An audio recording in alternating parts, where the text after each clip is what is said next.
Pag may mga nangyayaring masama, nasa kakulangan ng isang tao, nasa sakit at karamdaman, sasabihin mo ba, ba't naman pinayagan ng Diyos?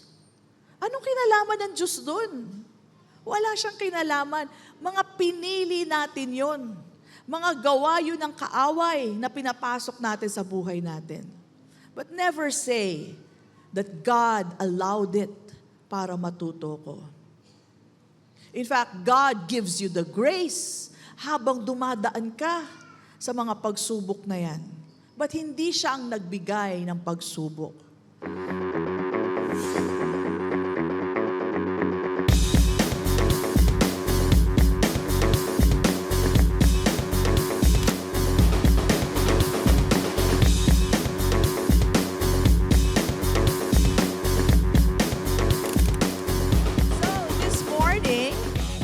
I was prepared to continue with our series in 1 Corinthians chapter 10. Tapos ko na po yung mensahe, but I happened to open the Facebook. So, nakakwento sa akin kasi ni Jobs, ang daming nag-comment, Pastora, trending tayo.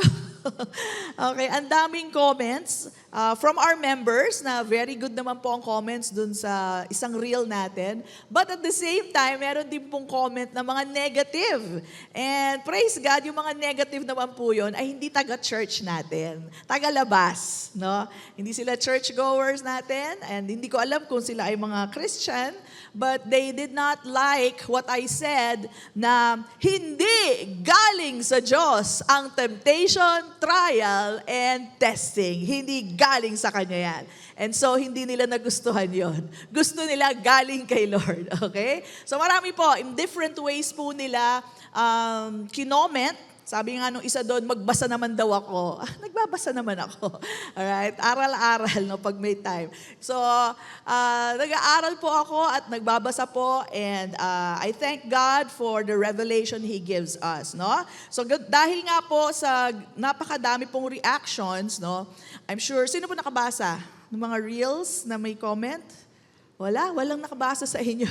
Okay, nasa Faith Center Imus, natin yon, Faith Center Imus page, no?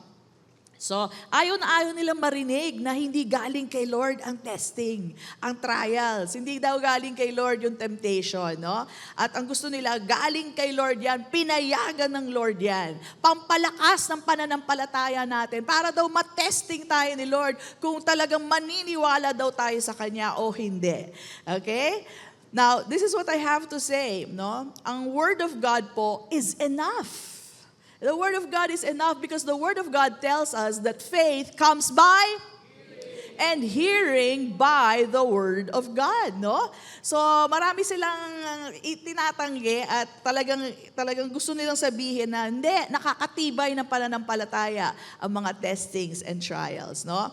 And ina-attribute nila sa Diyos ang mga lahat ng pagkakamali o nangyayari sa buhay nila. Maski no? Mabuti na lang si Brother Mel, nung nasagi niya yung sasakyan niya, hindi niya sinabing, Lord, bakit mo pinayagan? Dahil siya naman na nagdadrive noon. Si Lord ba nagdadrive, Brother Mel? Hindi, siya. Okay? So siya ang may nagkamali doon. So wag natin isisi lahat sa Diyos, no?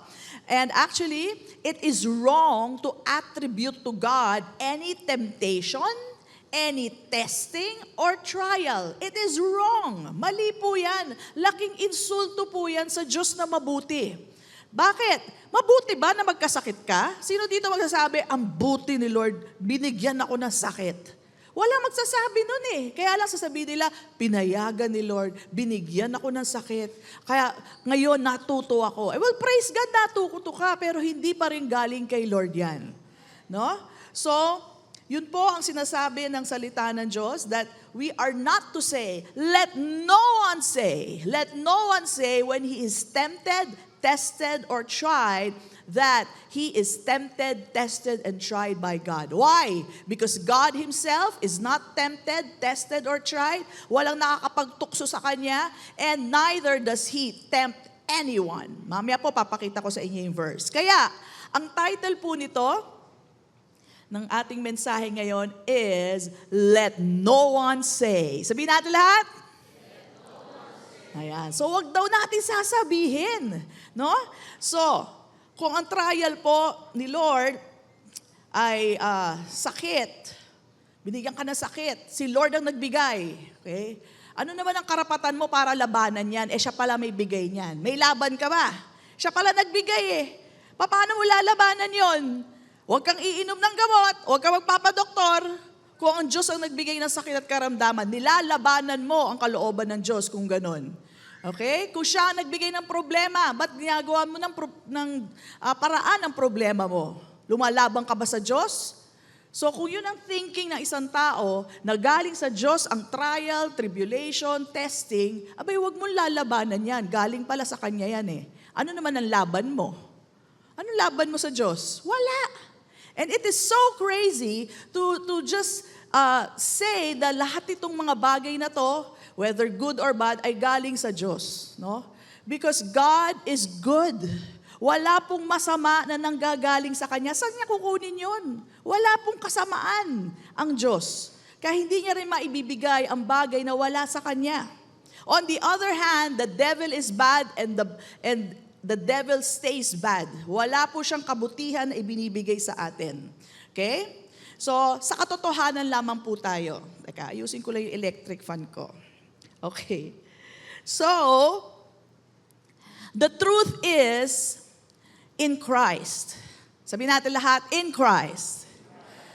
Kay Kristo po, God has already made us righteous. He has made us complete, holy, and blameless. Yan po ay gawa ng Diyos. This is God's work in our life. So kung yan po ang gawa ng Diyos at yan po ang opinion niya sa atin, good opinion. Sabihin natin lahat, good opinion. Yan na po ang good opinion ng Diyos sa atin. Ang tanong ko, bakit pa niya tayo susubukan? He made us righteous, tapos susubukan kita. Ano ba namang klase yun? That is crazy. We are the finished work of Jesus. Tapos susubukan pa tayo. Hindi po ganun ang Diyos, no? So, if there are trials, tandaan po natin, hindi yan bigay ng Diyos. Ano mang klaseng pagsubok yan? Alright? Ang nagbigay po niyan, mundo, kaaway, we have a fallen world, kaaway po, meron din tayo, at meron din tayong desisyon na mali at mga gawang mali. Amen? Totoo naman yun O katulad ni Brother Mel, namali siya ng estimate. Di talagang nasagi niya. Si Lord ba yun? Hindi, siya po yun. Lahat po tayo may mga ganyang pagkakamali. Pero maling-mali po talaga na ibintang natin sa Diyos na pinayagan ni Lord. Pagsubok ni Lord yan para sabihin ni Brother Mel, Lord, nagtitiwala pa rin ako sa iyo. Hindi na kailangan gawin ni Lord yon. Alam ni Lord ang lahat. Mula sa simula hanggang sa dulo, alam niya ng lahat. Hindi niya kailangan tayo subukan. Alright? So, para masettle natin ito, let's go to John chapter 10, verse 10. And this is so clear. Sabi nga ni Brother Jason kanina sa comment, John 10:10 pa lang, tapos na usapan. Okay? So, it says here, the thief, yung magnanakaw, does not come except, ito lang ang kanyang punto, ito lang ang dahilan niya, to steal, to kill, and to destroy. Yun lang po ang kanyang intent. Yun lang ang intensyon niya kung bakit siya pumunta. To steal, to kill, and to destroy. And then, Jesus said, I have come that they may have death. Yung ba sabi? Ang sabi, that they may have life, buhay, and that they may have it more abundantly. So, buhay ba pag nasira ang bahay nyo? At nalunod yung aso nyo, buhay ba yon? Hindi. Ba't nyo sasabihin, pinayagan ni Lord, hinayaan ni Lord, sinusubukan tayo ni Lord. Ang sabi po dito, the thief does not come except to steal, para nakawan ka, to kill, para pumatay, at para manira. Yun ay gawa ng kaaway. So clear cut, so clear from the scripture. So, pag may nawawala sa inyo, pag may nanakawan, test ba to ng Lord o dulot ng kaaway? Dulot ng kaaway. Bakit? To steal, to kill, and to destroy. Kapag may namatay through an accident or through some other means, did God kill them? No! He came to give us life and to have it more abundantly. More life ang gusto niyang Panginoon para sa atin. Now, some people would say, hindi, may verse sa Bible. Ang sabi doon, God gives and God takes away. Blessed be the name of the Lord. Yes, alam ko po yung verse na yan. Si Job po ang may sabi. Sino may sabi? Job. Si Job, hindi si God. Hindi lahat ng verse sa Bible, gagamitin nyo para panindigan nyo. Sinabi yun ni Job. Si Job po, though he is a righteous man, alright, he is blameless before God, but nagkakamali din po siya tulad natin. Tayo rin po, we're made righteous, we're made blameless and holy by God, but we do make mistakes, di ba? May mga nasasabi rin tayo mali. Ganon din po si Job. Nung sinabi niya, God gives and takes away, He gives life and He takes it away. Blessed be the name of the Lord. Yes, pinuri niya ang Diyos, pero mali siya doon. God gives life. He does not take life. Kaya wag na wag niyo sasabihin, kinuha na siya ni Lord. Mali po yun. Hindi ho nangunguha ng buhay ang Diyos. Sasalubungin ka sa langit kung ikay mananampalataya, He welcomes them, but He does not kill people. He does not take away the life. He is the giver of life. Amen po ba? Malinaw po ba yon? Kaya huwag mo na sasabihin, kinuha siya ni Lord. Alright? Si Lord ang nagbigay ng buhay sa kanya. Kapag may nasira dahil sa baha, dahil sa earthquake, kalamidad, pagsubok ba yan ni Lord? No! Galing yan sa kaaway. May nasira eh. The thief comes to steal, to kill, and to destroy. So sino ang destroyer? The enemy is the destroyer. Ang demonyo po, wag po ang Diyos ang sisihin nyo. At hindi yan pinayagan ng Diyos. Okay? So, it is important, itong matter na to. Bakit? Because what you believe about this matter reveals what you believe about Jesus Christ. Whether Jesus Christ is good or whether He is sometimes bad. Kasi bad po yung mga sinisisi nila sa Diyos na binigyan ako ng sakit.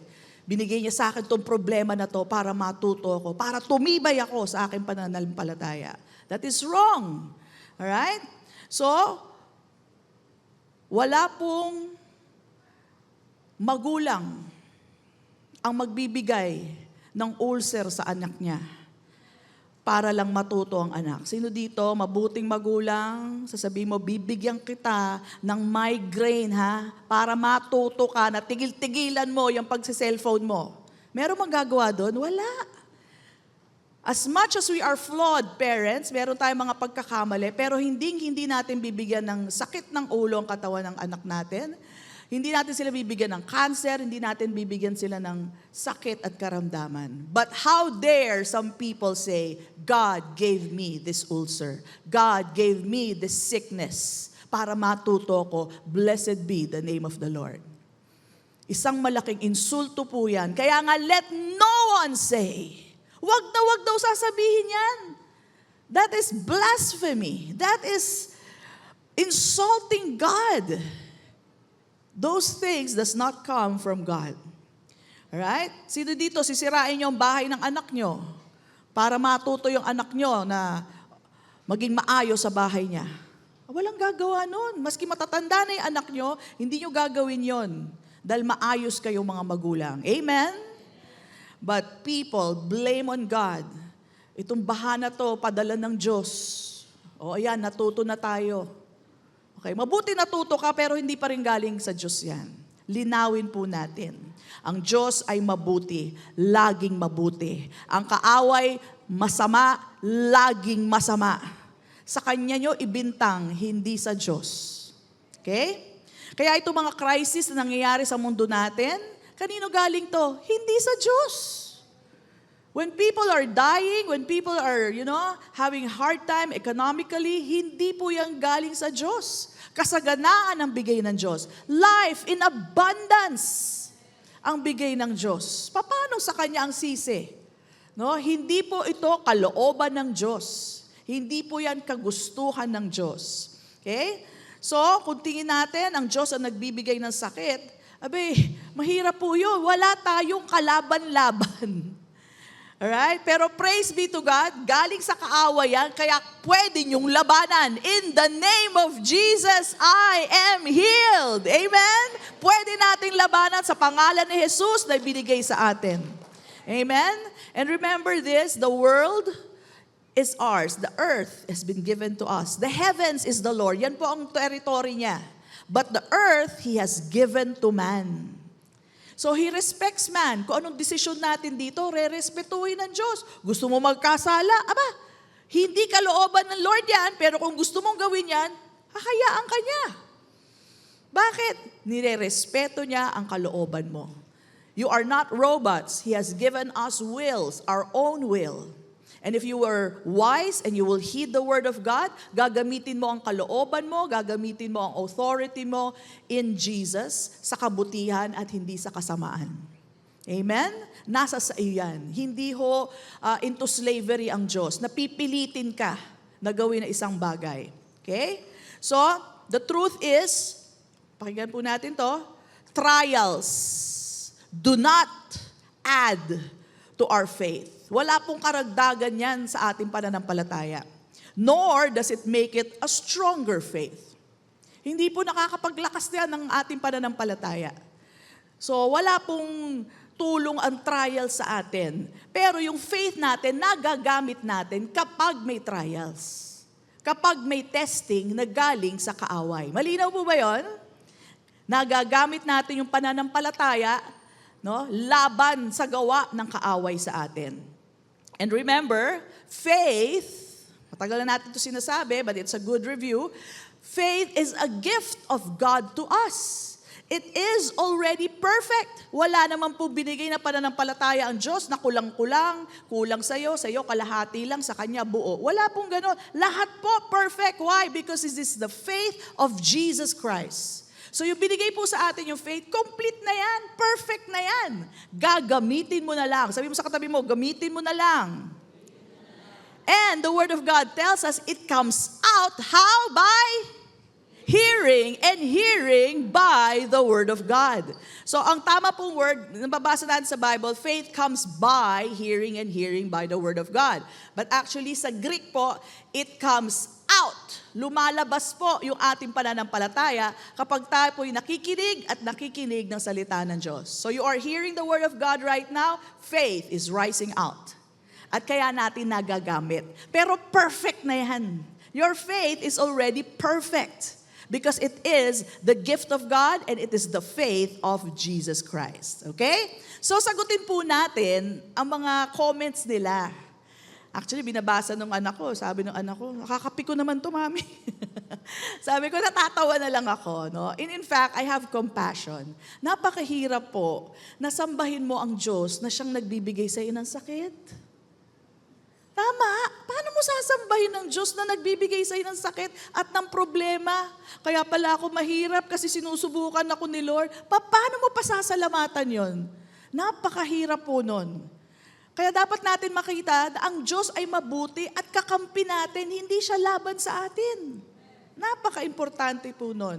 Otherwise, yung mga tao nag-iisip na sa Diyos galing ang kasamaan, sa Diyos galing ang pagsubok, sa Diyos galing ang sakit, kahirapan, tapos sasambahin kita, nagpepeke lang yun eh. Pinepeke lang nila. Bakit? Paano ko sasambahin to? Siya rin nagbibigay sa akin ng hirap.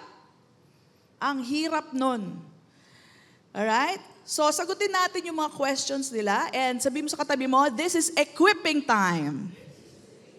Okay? Kasi bakit po, itong mga comments na to ay sample lamang po ng mga taong shesharean nyo. At sasabihin nyo, alam mo ba, mabuti ang Diyos, hindi galing sa Kanya ang sakit at karamdaman. Sasabihin nila, hindi nga galing sa Kanya, pinayagan naman niya. Diba? Mga ganong sakit. Yung iba naman, diretso, bigay ito ng Diyos. No? So, this is so important that you know what to say. Yung John 10:10, it's one of the best scriptures that you can share to them.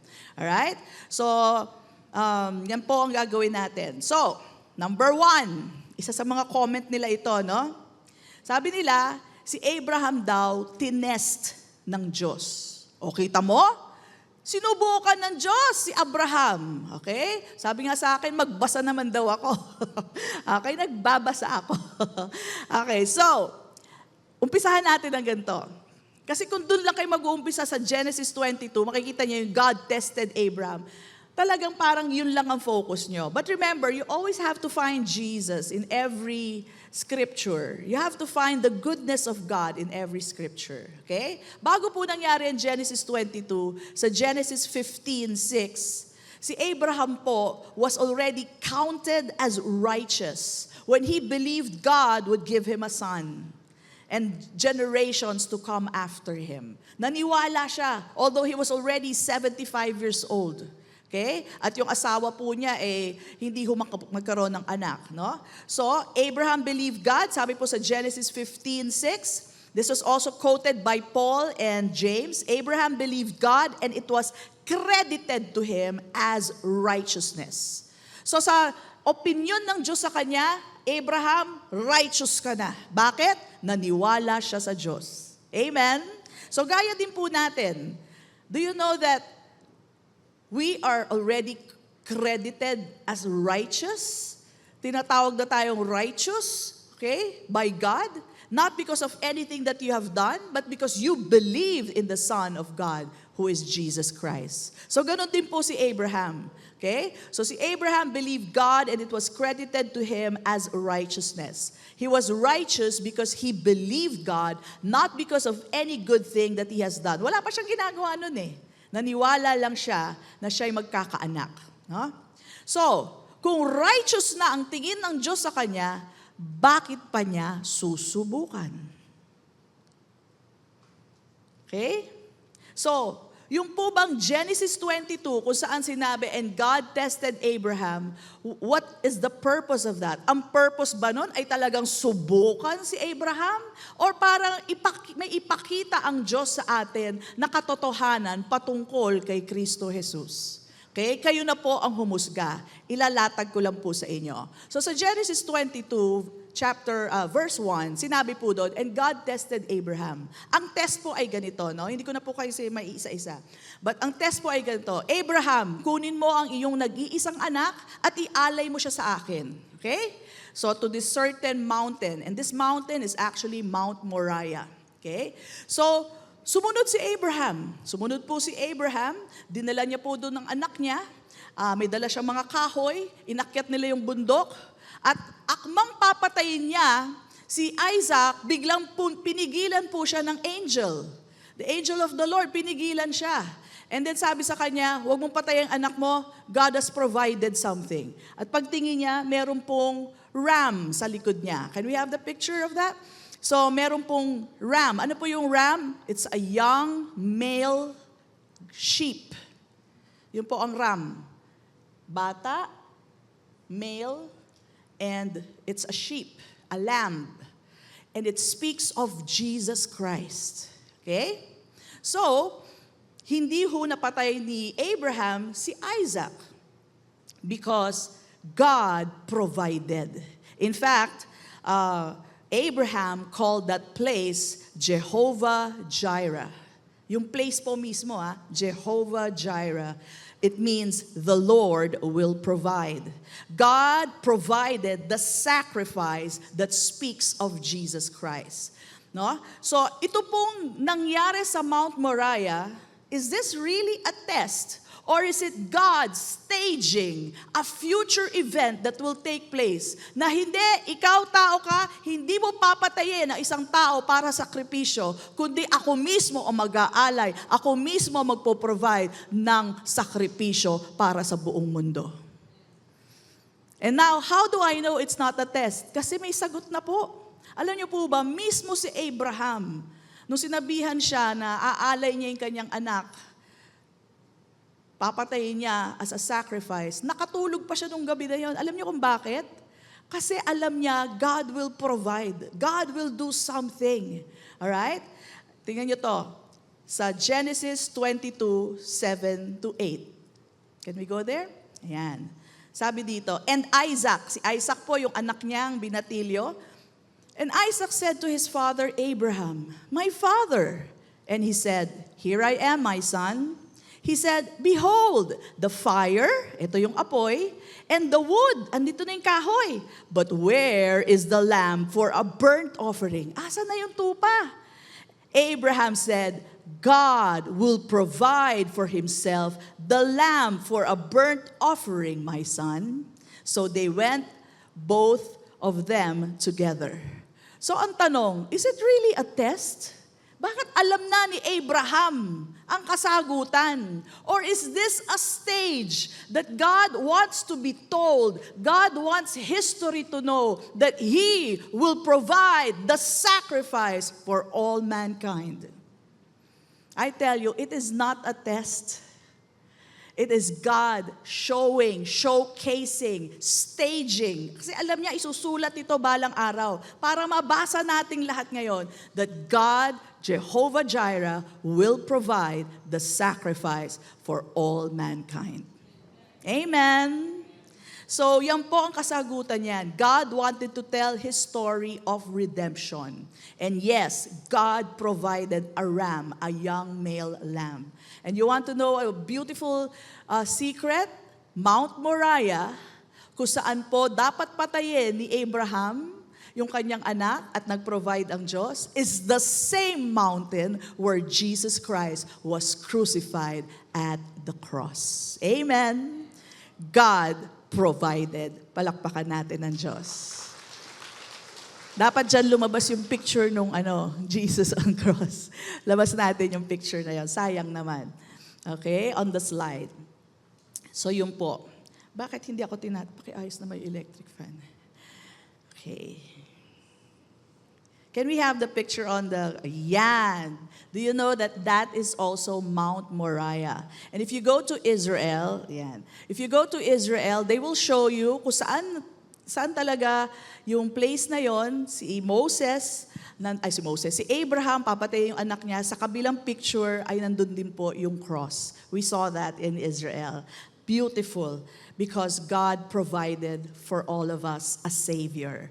And He died on the cross for all of us. Amen? Yun po ang tunay na meaning nun. It was not a test. Kasi may sagot na eh. Alam na nga ni Abraham bago pa nangyari ang lahat. Alright? So, yan po ang sagot nun. Next comment po nila. Iba daw ang temptation sa trial. Sinabi doon ng isang ale, sabi niya, ang temptation galing sa demonyo, pero ang testing, ang trial, galing sa Diyos. Okay, I beg to disagree. Okay? So, yun po nilinaw niya. Mga comments lang naman po yan. No? So, sa akin, it's important that they make a word study. Importante po yan, lalo kung nag-aaral po tayo ng salita ng Diyos, no? So, madali lang naman po, ang dami na pong apps ngayon. Hindi ko naman yan parang mag-research ka pa sa library. Ang daming apps, may mga Greek words, may mga Bible kayo that when you click, it will show the Greek words, no? And this is my word study on it. The word temptation na ginamit sa Matthew 4 and James 1 is the same Greek word, peiradzo. Can we have it on screen? There's a picture there. Hindi yan. May pictures.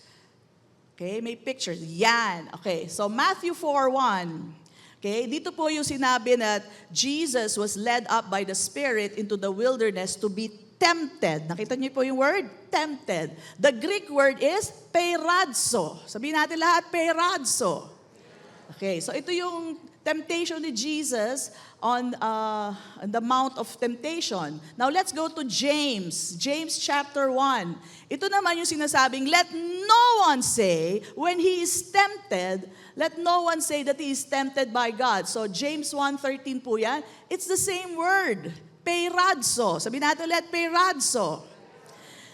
Now, what does peiradzo mean? Okay, let's go to the meaning of peiradzo. Yan. Okay. Peiradzo. Peiradzo. Yan ang pronunciation. Part of speech. It's a verb. Okay? And ang meaning po niyan, to try. Temptation, ang gamit sa book natin. Okay? That Jesus was led up by the Spirit into the wilderness to be tempted. Pero ang meaning po niyan, to try. Subukan. Whether a thing can be done, to attempt, to endeavor, to try. Make trial.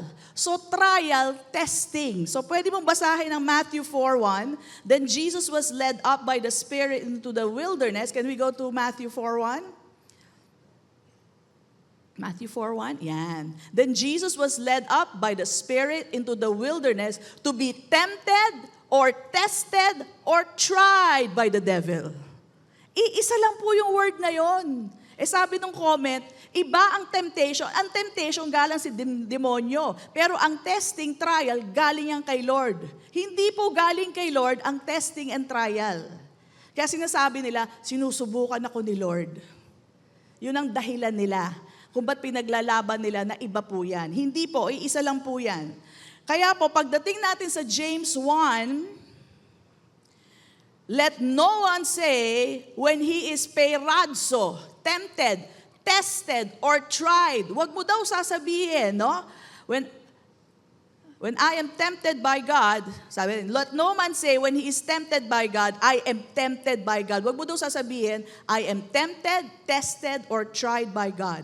For God cannot be tempted, tested, or tried by evil. Hindi daw siya pwede tuksuhin. Hindi siya pwede subukan. Hindi siya pwede testingin ng evil. Nor does he himself tempt, test, or try anyone. Kaya wag mong sasabihin na ako ay sinusubukan, tinetesting, tinatry ni Lord. Does that make sense? Based on the Greek definition. Alright? Now, pag ginugol nyo yan, may nagpadala sa akin kanina, pag ginugol nyo yan, ay definition po ng mundo yun, ibibigay sa inyo. Google is not Holy Spirit inspired. Sorry to say. It is not Holy Spirit inspired. For mga ordinary definition, pwede. Pero kung ipapasok nyo yan sa Bible, magkaiba po talaga. Definition ng mundo yon. You cannot use Google for the definition of the Bible. Okay po ba yan? Okay. So malinaw na po na ang testing, trial, hindi rin galing kay Lord. Kaya wag mo sasabihin, sinusubukan ako ni Lord. Lord, ba't mo naman binigay sa akin itong pagsubok na to? Hindi galing kay Lord yan. Itama nyo po, galing yan sa kaaway. Okay? So malinaw po, the picture that who is tempting is found in Matthew 4:1. To be tempted by the devil. It is only the devil who tempts, tests, and tries you, not God. Malinaw po ba yun? Alright. So, hindi gawain ni Lord ang testingin ka or to give you trials para tumibay ang pananampalataya mo. Hindi. Matibay na po ang pananampalataya nyo. Gamitin nyo na lang. Okay? Perfect na ang pananampalataya nyo. Gamitin nyo na lang. And by example, ayaw nila ng definition? Okay, fine. Kung ayaw nila by definition, tingnan natin yung example ni Jesus when He was tempted by the devil. Now, pag sinabi ko sa inyong temptation, anong iniisip natin? Uy, tinetempt ako ng kaaway. Anong klaseng temptation ang naiisip nyo? Sabi sa akin, kunin ko daw yung bag ng isa. O kaya magnakaw ako. O kaya mangalunya ako. Yun yung iniisip natin pag sinabing temptation, di ba? Kaya iniisip natin, hindi galing kay Lord yon. Ay talaga namang hindi galing kay Lord. Pero pag tinignan niyo po, yung temptation ni Jesus, it was a test. Wala naman po sinabi sa kanya na, magnakaw ka. Wala pong ganun eh. Tingnan niyo yung test ni Jesus, ha? Ang sabi sa kanya, kung anak ka ng Diyos. Doon pa lang testing na yun eh. Kuha niyo ba yun? Kung anak ka ng Diyos, gawin mong tinapay ang bato. It was a test. It is not the common thing that we know about temptation. Diba? Hindi man sinabi sa kanya, mangalunya ka dyan. Walang sinabing ganun. Ang sabi sa kanya, kung anak ka ng Diyos. It was a test. Kaya para sabihin mo, ang temptation galing sa kaaway, pero ang test and trials galing kay Lord, mali! Lahat yon galing sa kaaway. Tinetesting nga si Jesus eh. Sabi sa kanya, inakyat siya sa pinakamataas na lugar, on top of a pinnacle. Sabi sa kanya ng demonyo, kung anak ka ng Diyos, tumalong ka dyan. Sasaluhin ka ng mga anghel. Again, it was a test. Tama? Kuha niyo po ba yun? Napakalinaw. Temptation, testing, trials. Iisa lang po yan. Peradso.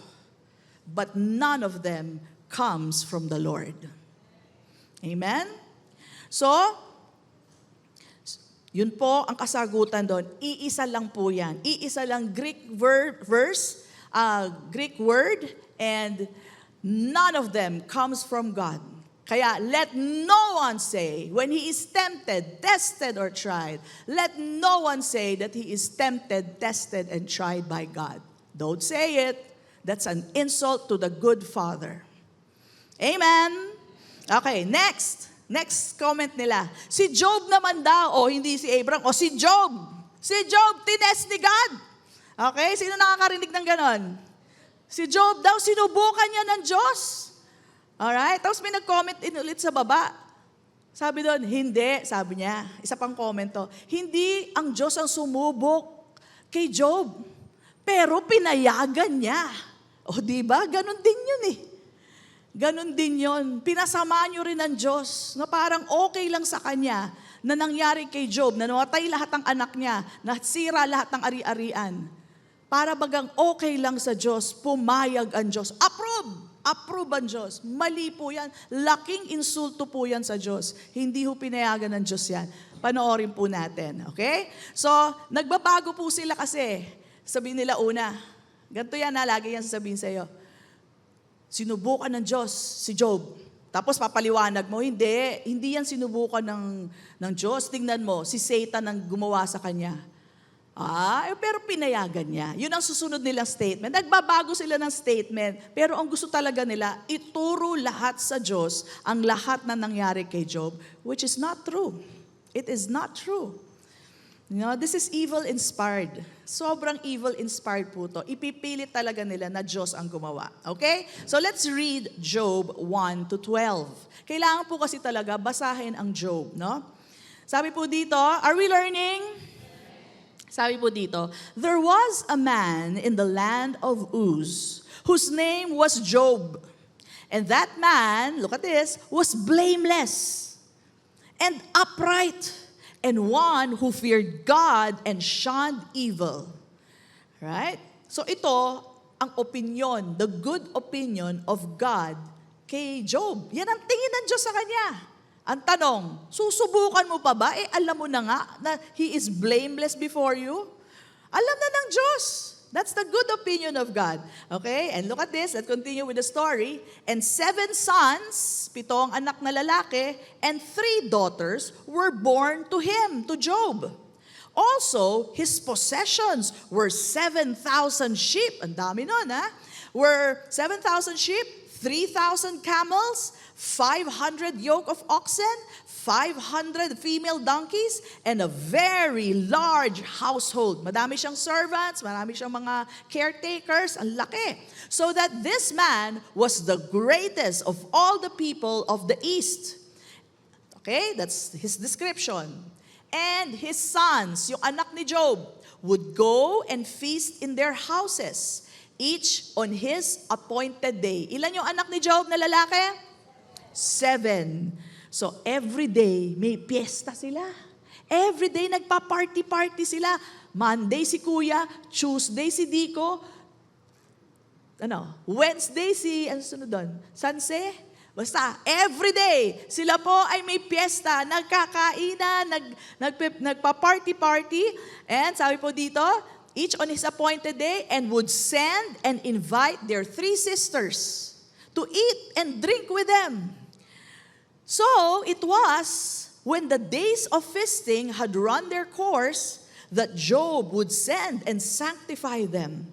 Okay? And he would rise early, gigising na maaga si Job, in the morning and offer burnt offerings according to the number of them all. Ilan sila? 7 plus 3? 10. 10 baka yan. Lahat yan, pag-o-offer niya ng sacrifice regularly. Okay? And for Job said, bakit niya ginagawa to? Bakit ginagawa to ni Job? For Job said, it may be that my sons have sinned and cursed God in their hearts. Baka nag-curse sila sa Diyos. Baka nagkasala sila.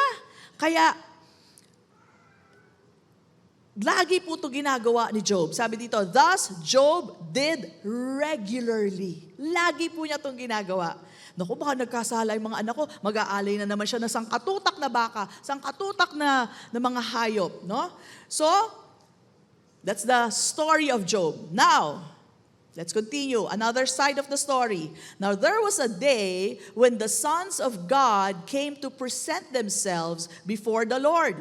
Yung mga sons of God po, mga angels ang tawag sa kanila, no? Angels, sons of God ang tawag sa kanila. And Satan, hindi to son of God, ha? Satan also came among them. Nakikihalo pa rin po si Satan. Alam mo, nakikita nyo dito, may free will ang mga angel.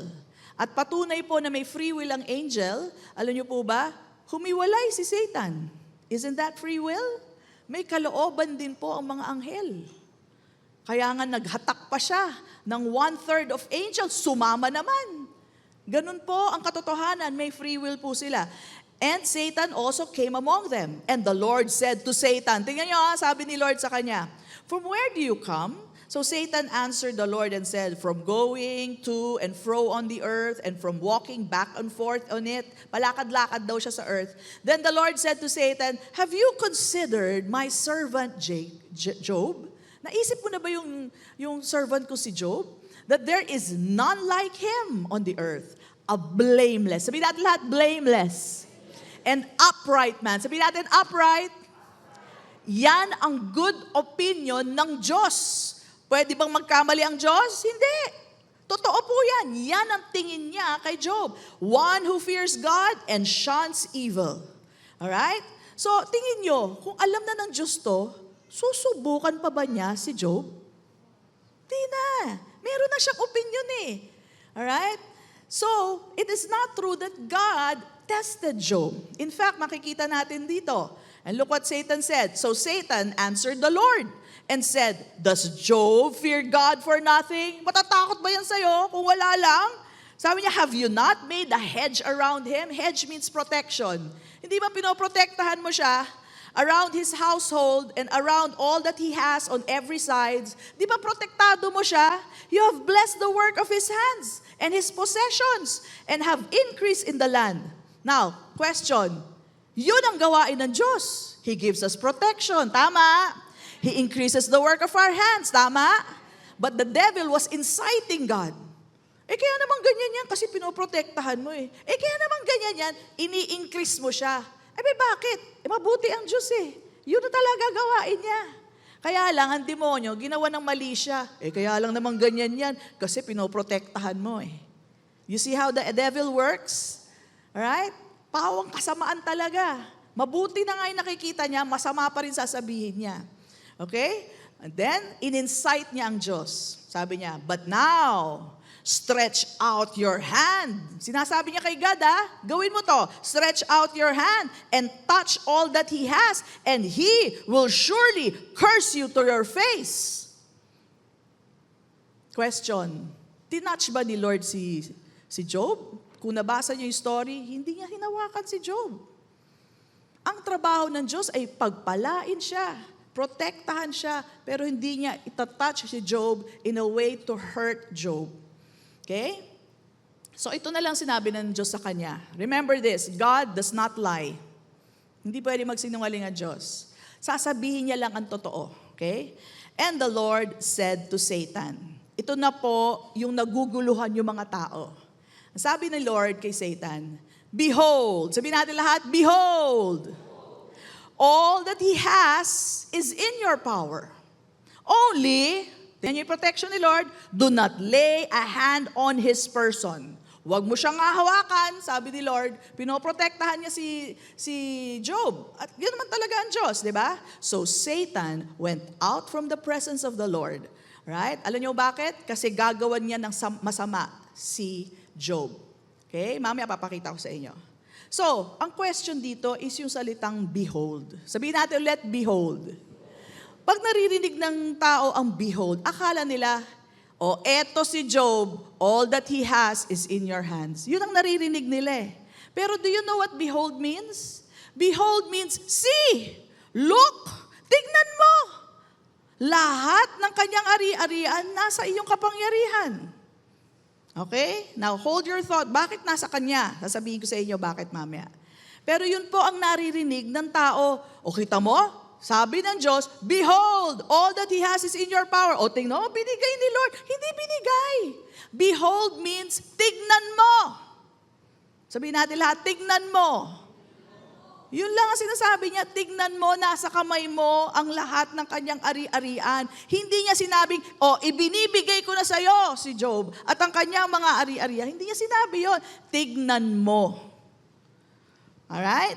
Now, I checked in Google kasi tiningnan ko lang kung tama ang meaning nila. Tama naman doon. Behold means to gaze, to look.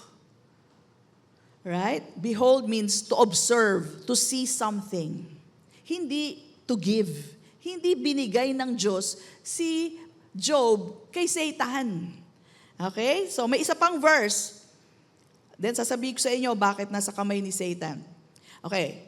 Job 2:6-7. Sabi dito, so kwento ko muna sa inyo nangyari. Di ba umalis sa presensya ng Diyos si Satan? Alam niyo ginawa niya? Lahat ng ari-arian ni Job, sinira niya. Pinadala ng kidlat, whirlwind. Tapos lahat ng anak niya, yung 10, pinatay ni Satan. Lahat walang tinira. And then he came back to God, si Satan. Si Father God, sinasabi pa rin niya, have you seen Job?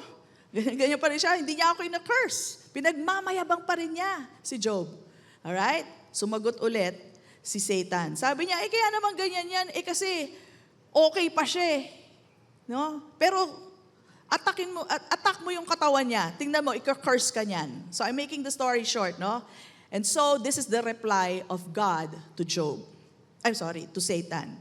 And the Lord said to Satan, behold. Sabihin natin ulit, behold. Ano yung sabihin ng behold? Tignan mo. Tignan mo, Job, is in your hand.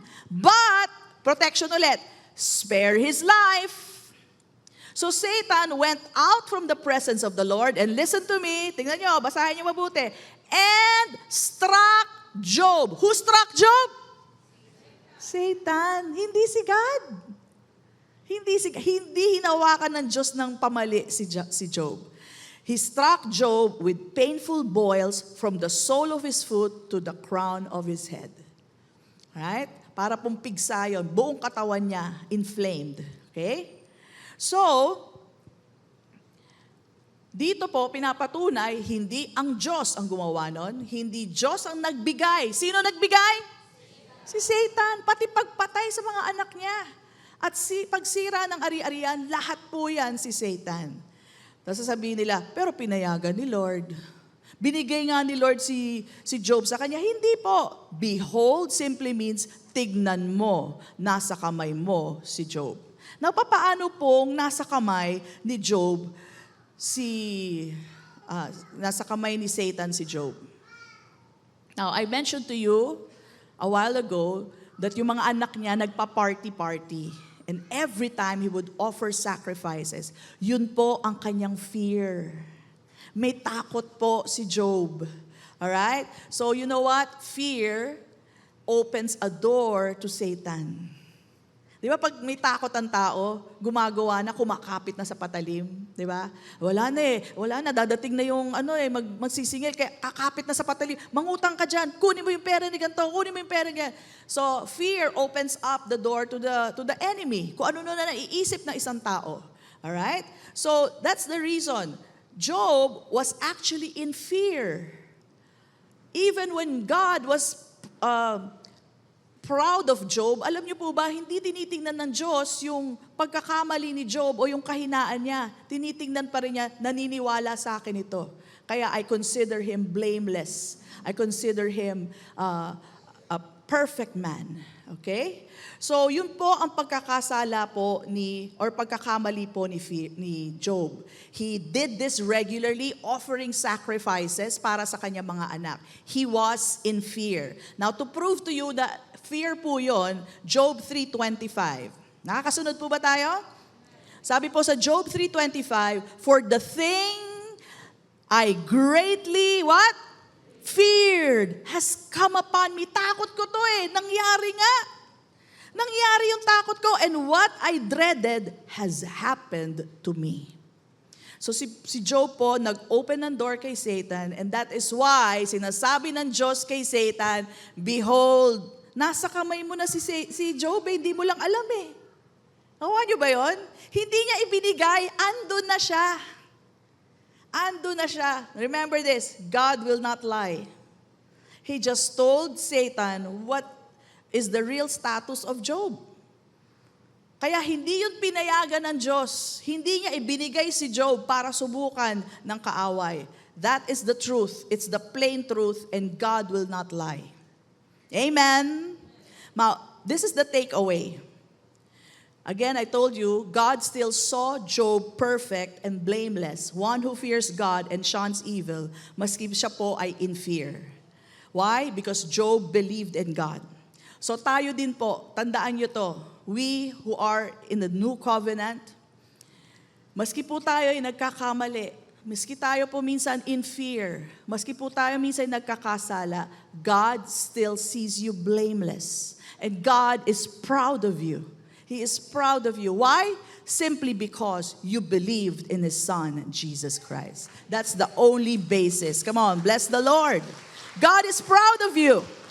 Okay? Pero ito naman ang maganda. Dahil nasa new covenant na tayo, the devil cannot touch you the same way he touched Job. Let me share to you that verse. It's found, hindi ko na isulat dyan, but ito po yung verse. It's found in 1 John 5:18. Ang sabi po dito, and I'm sure you are familiar with this, we know that everyone who has been born of God, are you born of God? Are you born again? Does not keep on sinning, but he who was born of God protects him, and the evil one, Satan, does not touch him. Hindi ho tayo pwede galawin ng kaaway tulad ng ginawa niya kay Job. Why? Because we are under the new covenant, the covenant that speaks of better promises. Hindi niya tayo pwede galawin. Dati nagagawa niya yan. Pero because of the blood of Jesus that protects us, He is our Passover lamb, the protection that we have, Satan cannot touch us. And everybody says, Amen. Palakpakan po natin ang Panginoon. Thank you, Lord Jesus. Amen? So, yun po ang storya nun. So, hindi po niya binigay si Job. Hindi niya rin sinubukan si Job. Si Satan ang gumawa ng lahat na yon. And I hope that is kept in your memory so that when people come to you and they say, sinubukan ng Diyos si Job, that is extremely an insult to God. Wala nang ginawa ang Diyos kundi protektahan si Job. And read to the end of the story. Maiksi lang po ang Job. Right? The book of Job. Tingnan nyo, ang ginawa ng Diyos, binalik lahat sa kanya ang nawala. Yung 10 niyang anak, naging 20. Lahat ng nawala sa kanya, doble. Asawa lang ang hindi dinoble. Isa lang talaga dapat. Ayun. So, hindi ho dinoble ang asawa. Pero anak at lahat ng pag-aari, times 2 lahat. Why? Because God restores, God protects. Yun lang po ang gawain niya, hindi siya gumagawa ng masama. Amen? Praise God. So just like Abraham, it was counted to him as righteousness because he believed. Si Job din po, it was counted to him as righteousness because he believed. And you and me, it is counted to us as righteousness because you believe in the Lord Jesus Christ. Amen. Praise God. So yun po ang magandang balita under the new covenant. And lastly, gusto ko pong sabihin sa inyo na hindi lahat na nangyayari sa mundo ay iaatang natin sa Panginoon. Nangyari, siguro kalooban ng Diyos. Hindi po, malinaw po ang kalooban ng Diyos sa salita niya. Ang dapat ng mga nagsasalita lang niyan, o kaya nagsasalita sila ng ganyan, wala silang kaalaman sa salita ng Diyos. Pero ikaw at ako, alam natin ang kalooban ng Diyos to give us life and to have it more abundantly. Wala pong kasamaan doon. Pawang kabutihan lamang yon. And that's why I tell you, wag po natin idadamay ang mga nangyayaring masama dito sa mundo sa ating Diyos na mabuti. Kaya let no one say, when I am tempted by God. God does not tempt, test, or try anyone. God does not perazzo anyone. God respects our free will. Kung gusto mo gumawa ng kamalian, papayagan ka niya dahil ginusto mo yan. Hindi dahil okay yan, gawin mo. Hindi po. Dahil ginusto mo. Hindi ho tayo mga robot para pigilan ng Diyos. So, ang pinaka-best example ko, and let me end here, is the story of the prodigal son. Alam natin ang story ng prodigal son. Yung tatay, napakabuti, may 2 anak, yung pinakabatang anak, kinuha yung kanyang mana. Buhay pa yung ama, kinuha na yung mana. And then he spent it on prodigal living. What is prodigal living? Prodigal means wild living. Alak, prostitution, nilibre lahat ng kaibigan, inubos ang pera, inubos ang yaman. And then, nung naubos ng lahat, iniwan ang kaibigan, wala na siyang makain. Hanggang kakainin niya na ang pagkain ng baboy. Now, will you say to the father, ano ka ba naman? Ba't mo naman pinayagan? Ano sabihin sa'yo ng ama? Ano? Bakit mo sasabing pinayagan ko? Hindi ba siya ang gumawa ng kamalian? Ba't siya sasabing pinayagan ko? Are you getting this? It's the same thing when things happen to us. Pag may mga nangyayaring masama, nasa kakulangan ng isang tao, nasa sakit at karamdaman, sasabihin mo ba, ba't naman pinayagan ng Diyos? Anong kinalaman ng Diyos doon? Wala siyang kinalaman. Mga pinili natin yon.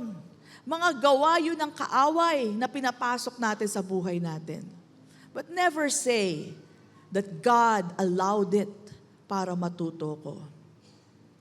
In fact, God gives you the grace habang dumadaan ka sa mga pagsubok na yan.